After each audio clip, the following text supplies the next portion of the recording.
Welcome to my new video viewers. आज हम आपके सामने लेकर आए हैं एक मज़ेदार और बहुत ही ज़्यादा ट्रेंडिंग टॉपिक। आज हम बात करने वाले हैं दुनिया की बढ़ती हुई पॉपुलेशन के बारे में। हमारी प्यारी धरती पर लगभग 8 अरब लोगों की पॉपुलेशन है और वो भी डेली मिलियंस की रफ्तार में बढ़ते जा रही है। और उसमें से 33% ऐसे लोगों की है जो हिंदुस्तान और चाइना में रहते हैं। जी हाँ दोस्तों, हिंदुस्तान और चाइना मिलकर ही देते हैं दुनिया की इतनी सारी आबादी। अब आप सोचने लगे होंगे 33% मतलब कितनी पॉपुलेशन हुई। 33% मतलब लगभग 2.80 बिलियन लोगों की पॉपुलेशन एकदम एक ही जगह, वो भी एशियन रीजन में। जी हाँ, आपने सही सुना, हिंदुस्तान और चाइना मिलकर दुनिया की पॉपुलेशन बढ़ाने में एकदम मस्त मचा रहे हैं। अब आइए हम बात करते हैं अपनी जान हिंदुस्तान की। जहाँ तक पॉपुलेशन की बात हो दोस्तों, इंडिया की पॉपुलेशन बहुत ही तेजी से बढ़ रही है और हाल ही में आपने सुना होगा कि इंडिया मई 2023 में दुनिया की सबसे ज़्यादा आबादी वाला देश बन गया है। वाह, क्या बात है। पर इससे हमें खुश होना चाहिए या हमारे लिए चिंता वाली बात है? इस वीडियो में हम इन्हीं सवालों का जवाब ढूंढने की कोशिश करेंगे कि तेजी से बढ़ते हुए आबादी से भारत को एडवांटेज मिलेगा या फिर ये हिंदुस्तान के लिए बहुत बड़ा डिजास्टर होगा। देखिए, अब हम बात करेंगे हिंदुस्तान की बढ़ते हुए पॉपुलेशन के फायदों की। अगर इंडिया की वर्किंग एज पॉपुलेशन की बात करें तो 2022 के वर्ल्ड बैंक के डेटा के अकॉर्डिंग लगभग 900 मिलियन लोग वर्किंग एज पॉपुलेशन में आते हैं। आपके इन्फॉर्मेशन के लिए बता दूं कि वर्किंग एज पॉपुलेशन का मतलब है वो लोग जिनकी एज 15 से 64 साल के बीच में है। अब सोचिए, सरकार ने एस्टिमेट लगाया है कि 2030 के एंड तक इंडिया की वर्किंग एज पॉपुलेशन लगभग 1 बिलियन से भी ज्यादा हो जाएगा। और यही वजह होगा कि आने वाले वक्त में globally India will contribute to highest workforce, जिसकी वजह से इंडिया इंटरनेशनल लेवल पे एक इंपॉर्टेंट रोल प्ले करेगा एंड डिसीजन मेकर चेकर होगा। अब ये मत समझिएगा कि वर्कफोर्स या वर्किंग एज में कोई फर्क नहीं है। फर्क तो है दोस्तों। वर्क फोर्स पॉपुलेशन में वो लोग हैं जो किसी जॉब या कॉमर्शियल एक्टिविटी में इन्वॉल्व हैं, और वर्किंग एज में आपको मैंने जैसे पहले बताया कि 15 to 64 एज के सारे लोग हैं जो किसी भी फॉर्म के लेबर एक्टिविटी में हो या ना हो। Working age and workforce population का इंक्रीमेंटल रेट देखकर ये हम एक्सपेक्ट कर सकते हैं कि फ्यूचर में इंडिया का ग्रोथ अपॉर्चुनिटी बहुत है एंड इंडिया डेवलपिंग नेशन से डेवलप्ड नेशन बन सकता है। बस इंडियन गवर्नमेंट को ऐसे पॉलिसीज या मिशन पे काम करना चाहिए कि फ्यूचर में ये working age and workforce population को सही से चैनलाइज किया जा सके हर एक सेक्टर के लिए। अब मैं आपको बताता हूँ पॉपुलेशन इंक्रीज के एक और बेनिफिट के बारे में। पॉपुलेशन बढ़ने से किसी भी कंट्री का ह्यूमन कैपिटल बढ़ता है। ह्यूमन कैपिटल का मतलब होता है skill, knowledge and talent possessed by an individual. जितनी ज़्यादा पॉपुलेशन होगी उतनी ही ज़्यादा प्रोबेबिलिटी होगी कि हम आइंस्टाइन या फिर अब्दुल कलाम जैसे टैलेंटेड लोगों को पाएं। ऐसे टैलेंट पूल की वजह से ह्यूमन काइंड की क्वालिटी ऑफ लाइफ इंप्रूव होती है।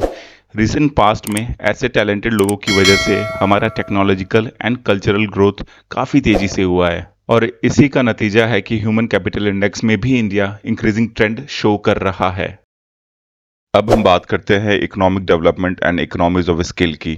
नहीं समझ आया? चलिए मैं आपको समझाता हूँ। पॉपुलेशन बढ़ने पर प्रोडक्ट एंड सर्विसेज की डिमांड बढ़ती है और इस रिक्वायरमेंट को मीट करने के लिए नए manufacturing industries and service sector develop होंगे, which will ultimately boost our economy and GDP will increase.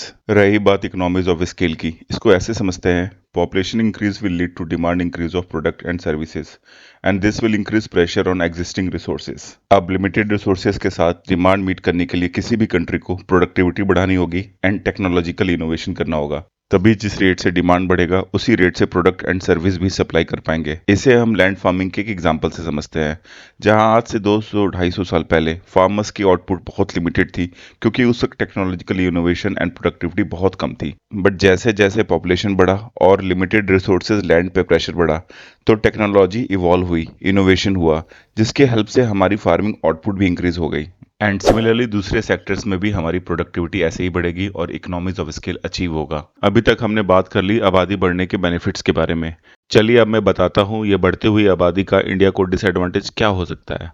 Friends, जैसा कि आपने शुरुआत में देखा कि आने वाले वक्त में भारत के पास वर्ल्ड का सबसे ज़्यादा working age and workforce population होगा और जिसकी वजह से इंडिया का ग्रोथ पोटेंशियल भी बहुत ज़्यादा होगा। बट यही अगर इस यंग वर्कफोर्स पॉपुलेशन को गवर्नमेंट ने कैपिटलाइज नहीं किया तो ये बढ़ती हुई आबादी हमारे लिए डिजास्टर भी हो सकता है। गवर्नमेंट को इस बढ़ती हुई आबादी के लिए जॉब अपॉर्चुनिटीज क्रिएट करनी होगी और जॉब तभी यूथ को मिलेगा जब यूथ के पास रिक्वायर्ड स्किल सेट होगा। दोस्तों, अगर हम कोविड पीरियड के ड्रॉप को अगर इग्नोर करें तो इंडिया का जीडीपी ग्रोथ पिछले कुछ सालों से काफी अच्छा रहा है। पर इसके बावजूद इंडियन गवर्नमेंट ने अपने यूथ के लिए जॉब अपॉर्चुनिटीज जितने चाहिए थे उतने नहीं क्रिएट कर पाए हैं। अगर हम वर्ल्ड बैंक के डेटा पर नजर डालें तो 2022 में इंडिया का अनएम्प्लॉयमेंट रेट 7.3% रहा है और यही चाइना का अनएम्प्लॉयमेंट रेट 4.7% रहा है। और इसके ऊपर से टेंशन की बात यह है कि इंडिया का labour force participation in any job is also dropping day by day. India labour force participation means 15 to 64 साल के एज ग्रुप पॉपुलेशन का वो हिस्सा जो या तो कहीं जॉब कर रहा है या फिर वो जॉब ढूंढ रहा है। रिसेंट वर्ल्ड बैंक के डेटा की बात करें तो इंडिया का लेबर फोर्स पार्टिसिपेशन 2022 में सिर्फ 49% था एंड यही चाइना का 67% था। अब अगर अनएम्प्लॉयमेंट रेट ज्यादा होने की वजह से लोग जॉब ढूंढना ही बंद कर देंगे तो ये बढ़ती हुई आबादी हमारे लिए बर्डन से कम नहीं होगी।